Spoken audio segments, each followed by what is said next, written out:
제38회 공명은 융중에서 천하 삼분 계책 청하고 손권은 장강에서 부친의 원수를 갚다.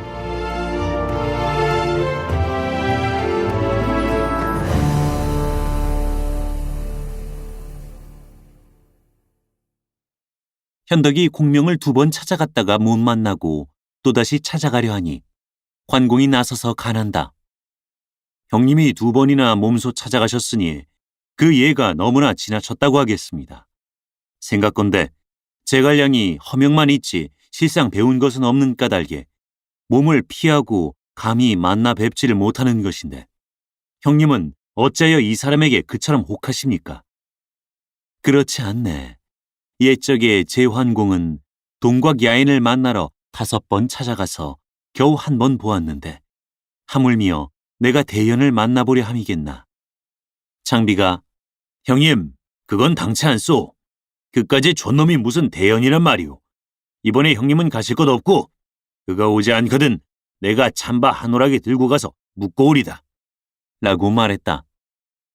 너는 그래 주문왕께서 강자를 찾아보신 이야기도 못 들었느냐. 문왕 같으신 분도 그처럼 어진 이를 공경하셨는데 내가 어찌 이처럼 무례할 수 있단 말이냐. 이번에 너는 그만두어라. 내 운장하고 갔다 오겠다. 2분 형님께서 다 가시는데 나만 어떻게 빠지겠소? 내가 같이 가겠다고 하니 데리고는 가겠다만 무례한 일이 있어서는 안 되겠다. 장비는 응낙했다. 이 3사람은 말에 올라 종자를 데리고 융중으로 갔다.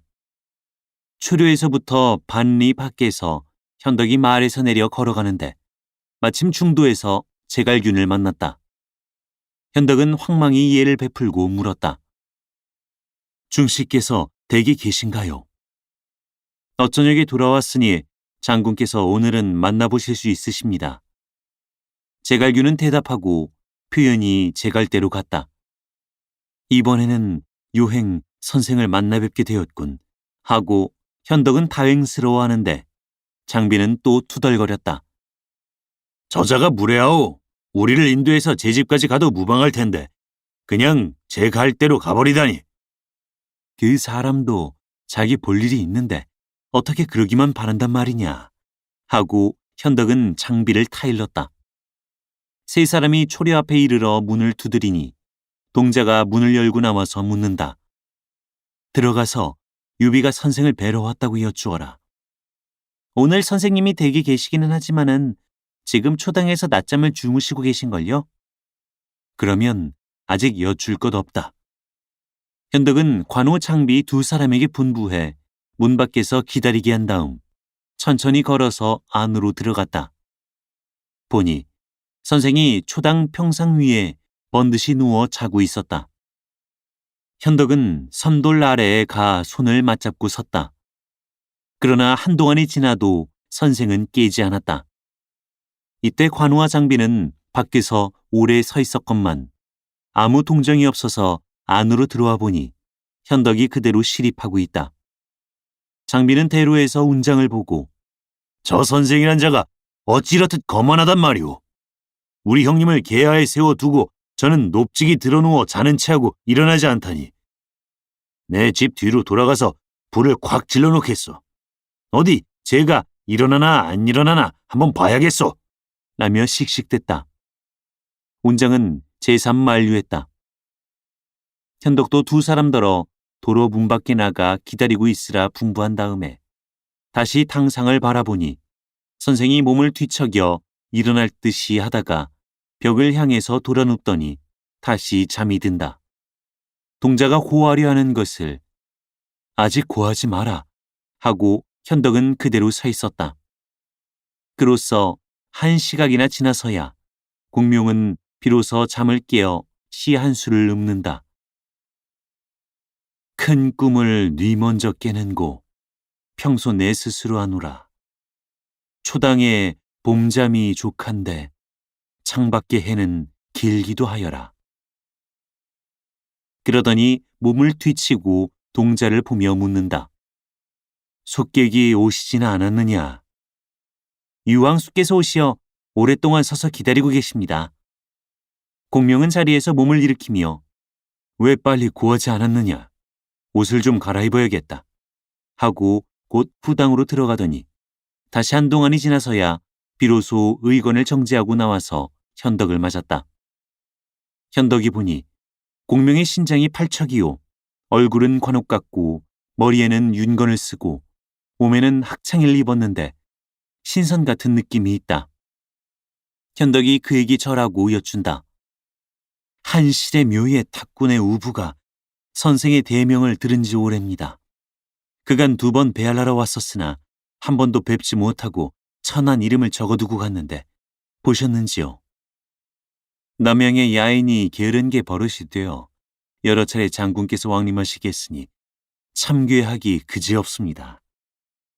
2 사람은 인사를 마치자 손과 주인이 자리를 나누어 앉으니 동자가 차를 올렸다. 차를 마시고 나서 공명이 말했다. 어제 그러를 보고 백성과 나라를 걱정하시는 장군의 마음은 잘 알았습니다마는 다만 제 나이가 어리고 재주가 얕아 하문하시는 바를 그르칠까 두렵습니다. 사마 덕조와 서원직의 말씀이 어찌 허담이겠습니까? 바라건대 선생은 이 몸을 비천하다 마시고 가르침을 내리십시오. 덕조와 원직은 천하의 고사요. 저로 말씀드리면 한낱 밭가는 사내에 지나지 않는데 어찌 천하의 일을 의논하겠습니까? 2 분이 잘못 천거했습니다. 장군님은 왜 아름다운 옥을 버리고 쓸모없는 돌덩이를 구하려 하십니까? 대장부가 천하를 건질 기이한 재주를 품고 있으면서 어찌 산속에 파묻혀 헛되이 늙는단 말씀이시오. 바라건대 선생은 천하의 창생을 생각하셔서 유비의 우둔함을 깨우쳐 가르침을 내려주십시오. 공명은 웃으며 그러면 장군의 뜻을 한번 들려주시지요. 라고 했다.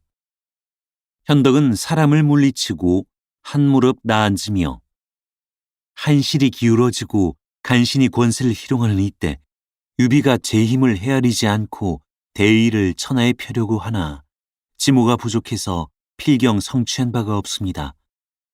선생께서 저의 우둔함을 깨우쳐 주시며 액을 덜어주신다면 실로 만행이겠습니다. 하고 말했다. 동탁이 모반한 뒤로 천하 호걸이 일시 일어났습니다. 조조의 형세가 원소에게 미치지 못했으면서도 원소를 이길 수 있었던 것은 오직 천시만이 아니라 역시 사람의 모략 때문이었습니다. 이제 조조가 100만 대병을 거느려 천자를 끼고 제후들을 호령하니 진실로 그와는 더불어 싸우지 못할 것이요. 손건은 강동에 운거하여 이미 3대를 지냈는데 지세가 험고하고 백성들이 따르니 그로 후원은 삼을지언정 도모할 수는 없습니다. 형주로 말하면 북으로는 한수와 면수를 의지하고 남으로는 남해에 다다르고 동으로는 우회에 연하고 서로는 파 촉을 통했으니 이는 용무할 땅이라. 그 주인이 아니고는 능히 지킬 수 없습니다. 이는 하늘이 장군에게 주신 것이라 여겨지는데 장군께서는 어떻게 생각하십니까? 익주는 유에 처며 옥이야 천리니 땅이 기름지고 산천이 험고하고 물산이 넉넉한 땅이라. 고조께서 이로 인해 제업을 이루셨거니와 이제 유장이 암약해서 나라가 부유하건만 백성들을 돌볼 줄 모르니 지혜와 능력 있는 선비들은 영명한 군주를 생각하고 있는 터입니다. 장군은 한실 종친으로 신의가 사해에 드러나시고 영웅들을 신복시키시며 어진 일을 생각하시길 목마른 것처럼 하고 계시는 바라 만약 형주와 익주를 차지하여 그 요해를 보전하고 서로 융족들과 화친하시고 남으로 이족과 월족을 어루만지시며 밖으로 손곤과 맺으시고 안으로 나라를 잘 다스리면서 천하의 변이 있기를 기다려 한 상장에게 명해서 형주 군사를 거느리시고 완성과 낙양으로 향하게 하신 다음 몸소 익주의 무리를 거느리시고 진천으로 나가시면 백성들이 모두 기꺼이 장군을 맞을 것입니다. 진실로 이렇게 되고 보면 대업을 가히 이룰 수 있고 한실을 가히 부흥시킬 수 있을 것이니 장군은 깊이 생각하십시오. 말을 마치자 그는 동자에게 명해서 그림 한 축을 내어 중당에 걸게 한 다음에 손으로 가리켰다. 이것은 서천 54주의 지도입니다. 장군이 폐업을 이루려고 하시거든 북은 천시를 차지한 조조에게 사양하고 남은 지리를 차지한 송곤에게 사양하고 장군은 인허를 자치하도록 하시며 먼저 형주를 취해서 있을 곳을 삼으시고 뒤에 서천을 취해서 기업을 세워 솥발같이 세 세력이 맞선 정족지세 형세를 이룬다면 후에 가히 중원을 도모할 수 있사옵니다. 현덕은 듣고 나자 일어나 공수하고 말했다. 선생의 말씀이 유비의 콱 막혔던 가슴속을 탁 터주십니다. 마치 운물을 헤치고 청천을 우러러보는 것 같습니다.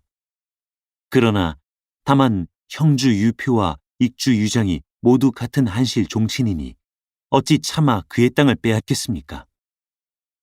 제가 밤에 천문을 보니 유표는 오래지 않아 세상을 떠날 것이요 유장은 기업을 세울 주인이 아니어서 뒤에 반드시 장군께로 그의 땅이 돌아올 것입니다. 현덕은 그에게 절하여 살해했다. 이 일장 설화는 공명이 미처 초래를 나오기 전에 이미 3분천하할 것을 알고 있었음을 말하는 것이니 참으로 만고의 사람이 미치지 못하는 바이다. 후세 사람이 칭찬해서 지은 시가 있다. 그 옛날 예주 신세에 고단하기 짝없더니 천행으로 남양 땅에 와룡이 있었구나. 천하가 3분할 줄 어이 미리 알았던고. 선생은 웃으면서 지도를 가리켰네. 현덕은 공명에게 고개를 숙이고 청했다. 유비가 비록 이름이 미미하고 덕이 박하지만 선생은 부디 이 미천한 몸을 버리지 마시고 산을 나오셔서 도와주십시오.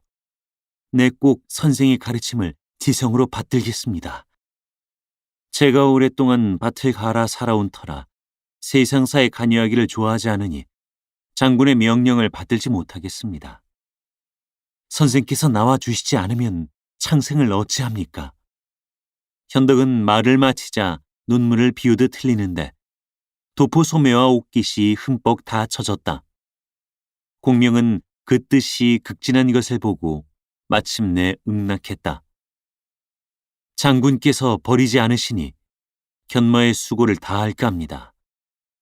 현덕은 크게 기뻐 그 길로 관우 장비를 불러들여 가지고 온 예물을 드렸다. 공명은 굳이 사양하고 받지 않았으나 현덕이 이것은 대현께 패백을 하는 예가 아니라 다만 유비의 촌심을 표하는 것일 뿐입니다. 하고 말해서 공명은 마지못해 받았다. 현덕 일행은 추료에서 하룻밤을 묵었다.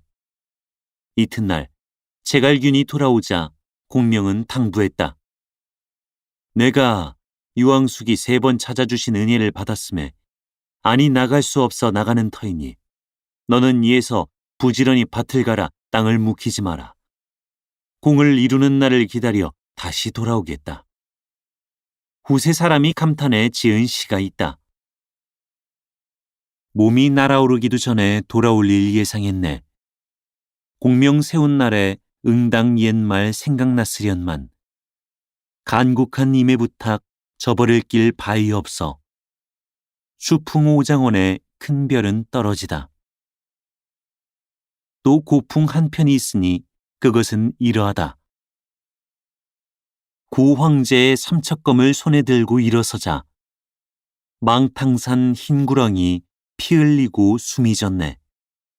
진과 초를 멸하고서 함양으로 들어간 뒤 200년 천안종사 하마 끊어지려더니 장하다 광무왕제의 낙양에 일어나서 계계승승 전해오다 환영대에 또 쇠했네. 헌제가 도우봄겨 허창으로 나앉음에 천하호걸 분분이 일어난다. 조조는 천시 얻어 권세를 희롱하고 손씨는 강동에서 기업을 열었건만 고단할사 현덕이라 천하를 두루 돌다. 신야에 몸붙이고 근심이 그지없다. 남양의 와룡선생 큰 뜻을 품었거니 웅병 기략이 흉중에 다 들었네. 서서가 떠날 때 일러준 말 잊지 않고 초료를 3번 찾아 마음 서로 허락하니 당시의 와룡 선생 춘추가 27세. 검은 고 밀어놓고 정든 밭 떠났네. 먼저 형주 얻어놓고 다시 서천 손에 넣고 경륜 크게 펼침에 하늘에 손을 돕네. 혀끝 휘두르니 바람 불고 우레치고 담소 중에 포부 경륜 별자리를 바꿔놓네. 용처럼 치닫고 천하를 편안케 하니 빛나누나 그의 이름 천추만대에 썩지 않으리. 현덕 등 3사람은 제갈균과 작별하고 공명과 함께 신야로 돌아왔다. 현덕은 공명을 스승으로 대접하고 식사와 잠자리를 같이 하며 종일 천하대사를 의논했다.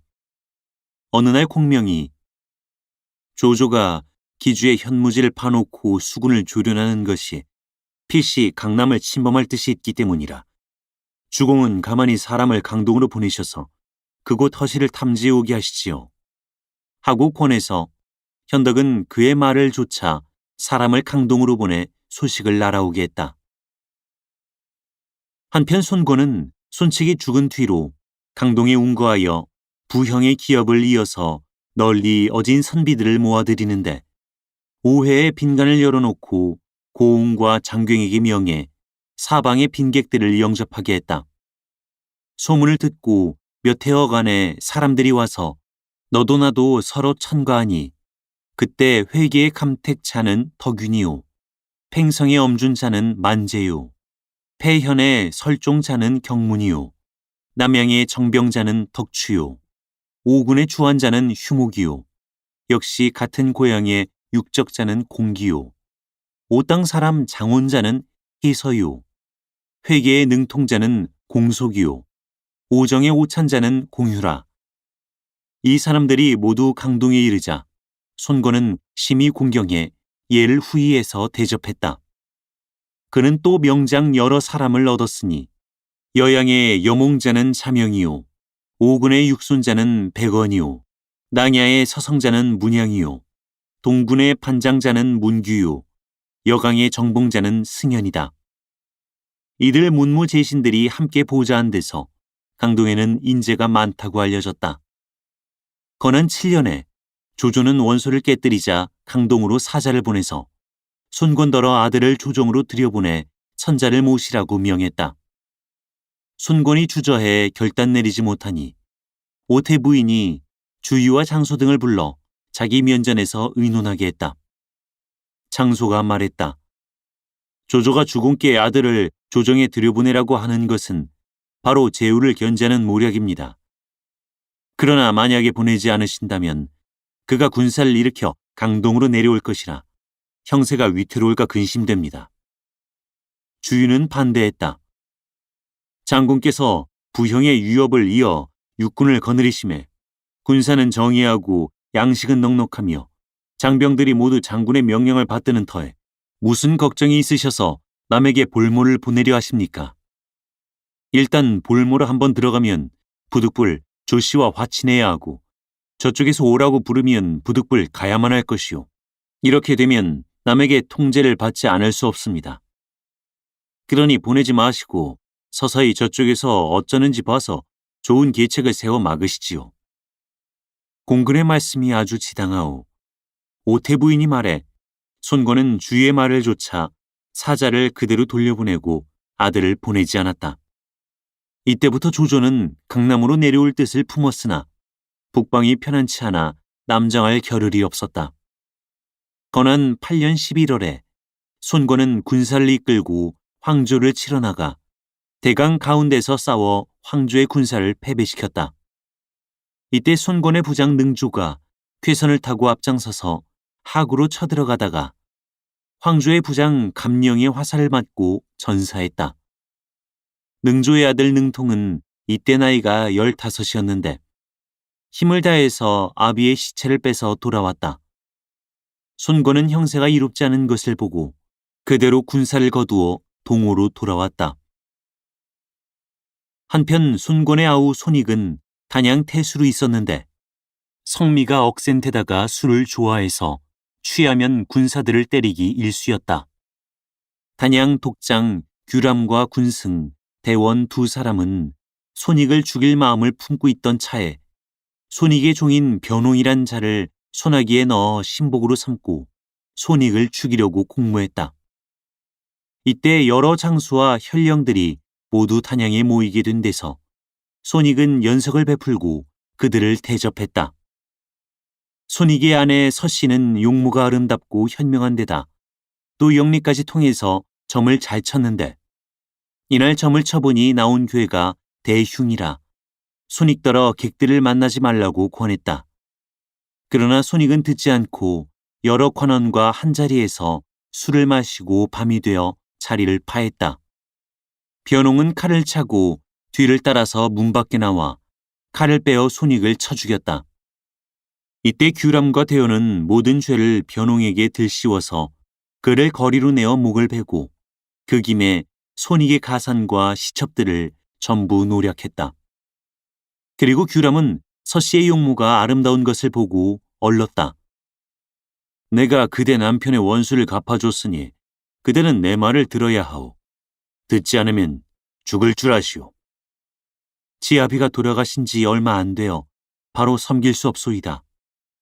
금음날까지 기다렸다가 제사를 지내고 상복을 벗은 뒤에 성례에도 늦지 않사옵니다. 서씨가 이렇게 말하므로 규람은 동의했다.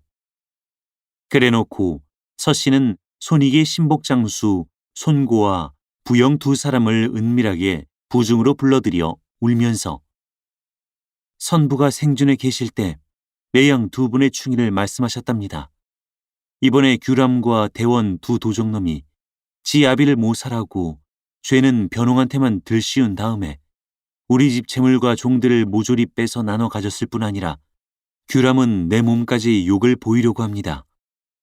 내가 짐짓 허락해서 우선 안심을 시켜놓았으니 두 분 장군은 곧 사람을 보내서 밤도와 주공께 알려드리시고 일변 비밀이 계책을 세워 두 도적놈을 도모해 이 원수를 갚고 치욕을 씻어주세요. 그러면 죽어도 은혜를 잊지 않겠습니다. 하고 두 번 절하니 손고와 부영도 눈물을 흘리며 우리가 부군의 은혜를 입어왔으면서 오늘날 이 난을 당해 죽지 않은 것은 바로 원수를 갚으려 하기 때문입니다. 목숨을 바치는 한이 있어도 부인께서 시키는 대로 하겠습니다. 하고 즉시 신복 사자를 시켜서 손군에게 고하게 했다. 어느덧 금음날이 되자 서씨는 손고와 부영 두 사람을 불러서 밀실 안 휘장 뒤에 숨어 있게 하고 당상에 제물을 차려놓았다. 제사를 다 지내자 소복을 벗고 목욕하며 향을 피우고 몸단장을 곱게 한 뒤에 사람들과 웃고 이야기하기를 평시나 다름없이 했다. 이 말을 듣고 규람은 뛸 듯이 기뻐했다. 밤이 되자 서씨는 시비를 보내서 규람을 부중으로 청해 당중에 연석을 베풀고 술을 권했다. 그가 술에 만취한 것을 보고 서씨는 밀실로 청해드렸다. 규람이 기뻐서 취한 김에 방으로 들어오는데 이때 서씨가 큰 소리로 손구와 부영 두 장군은 어디 계십니까? 하고 불렀다. 두 사람은 휘장 뒤에서 칼을 들고 뛰어나왔다. 규람은 미처 손을 놀려볼 사이도 없이 부영이 한 칼에 맞아 방바닥에 쓰러지고 손고가 다시 한 칼을 더 먹여 그 자리에서 죽였다. 서씨는 다시 사람을 보내서 대원더러 잔치에 나오라고 청했다. 대원이 부중으로 들어와 당중에 이르자 손고와 부영 두 장수가 나와서 그도 마저 죽이고 일변 사람을 시켜 두 도적의 처자와 그 여당들을 모조리 잡아 죽였다. 이에 서씨는 다시 소복하고 규람과 대원의 수급을 손익의 영전에 갖다 놓고 제를 지냈다. 하루가 지나지 않아서 손권이 몸소 군마를 거느리고 단양에 이르렀는데 서씨가 이미 규람과 대원 두 도적을 죽인 뒤라 손고와 부영을 봉해서 아문장으로 삼아 단양을 지키고 서씨는 자기 친가로 돌아가서 여생을 편히 지내게 했다. 이때 강동 사람들은 서씨를 칭찬하지 않는 이가 없었다. 후세 사람이 그를 칭찬해서 지은 시가 있다. 제색과 절개에 겸전하니 세상에 없으리니 악당이 일시에 죽임을 당했구나. 용신은 도적을 붙쫓고 충신은 순사하니 동호 여장부에게 어이 미칠 소냐. 이때 동호 각처의 산적들은 모두 토벌당했고 장강 가운데 전선 7천여 척이 있게 됐으므로 손권은 주유를 대도독으로 봉해서 강동에 수륙군마를 거느리게 했다. 건한 12년 겨울 10월에 손권에 모친 오태 부인의 병이 위중하자 주유와 장소 두 사람을 불러들여 말했다. 나는 본래 오땅 사람으로 어려서 부모를 여의고 동생 오경과 함께 월땅으로 가서 지내던 중에 손씨 댁에 들어와 아들 사형제를 낳았소.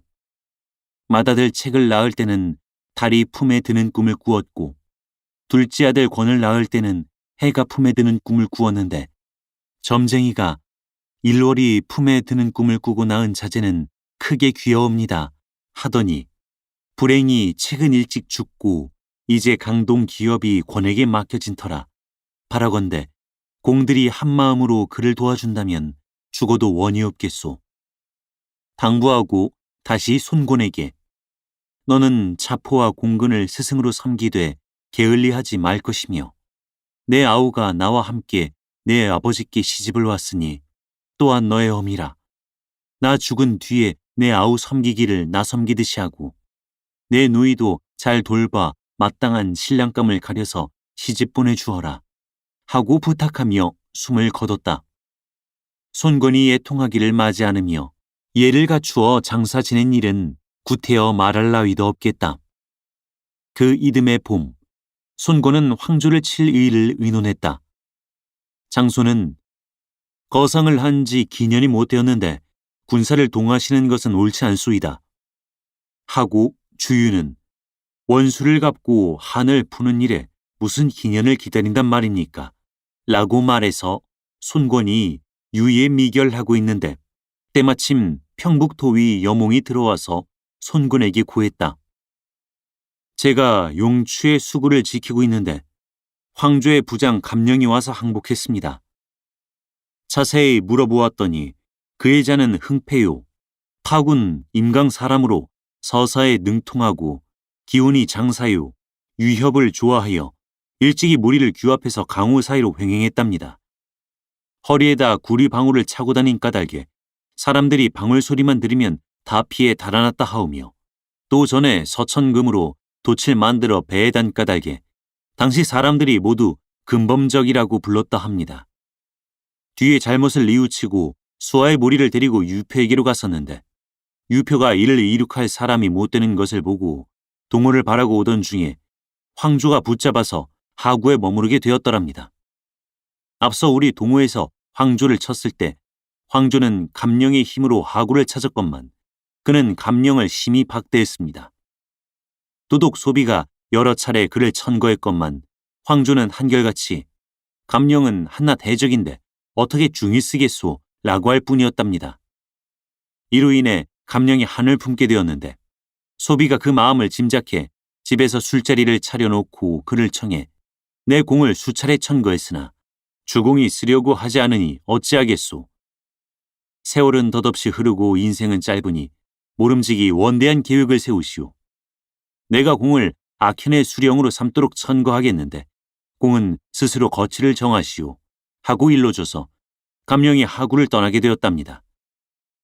그는 강동으로 오려고는 하면서도 혹시나 강동에서 자기를 황조를 도와 능조를 죽인 일로 한이나 품고 있지 않을까 저하기에 제가 주공께서 어진이 구하기를 목마른 사람 물 찾듯 하시는 터라 지난날의 원한을 마음에 품고 계실 까닭이 없을 뿐더러 하물며 그때는 각기 제 주인을 위해서 한 일인데 무슨 일이 있으시겠냐고 자세히 일러주었습니다.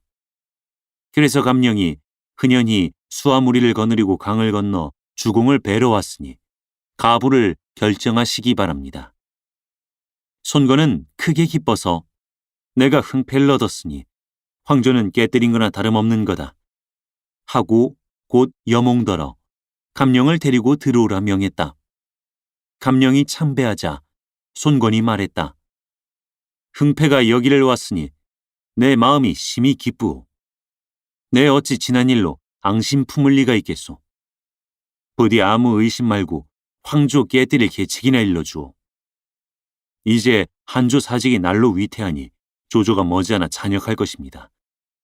형주 남쪽 지방은 조조가 꼭 뺏으려 들 터인데 유표는 남리를 염려하는 깊은 생각이 없고 그 아들은 또한 용률해서 기업을 전하지 못할 형편이니 명공은 속히 이를 도모하십시오. 만약 늦었다가는 조조가 먼저 도모할 것입니다. 그러자면 우선 황조를 취하시는 것이 좋습니다.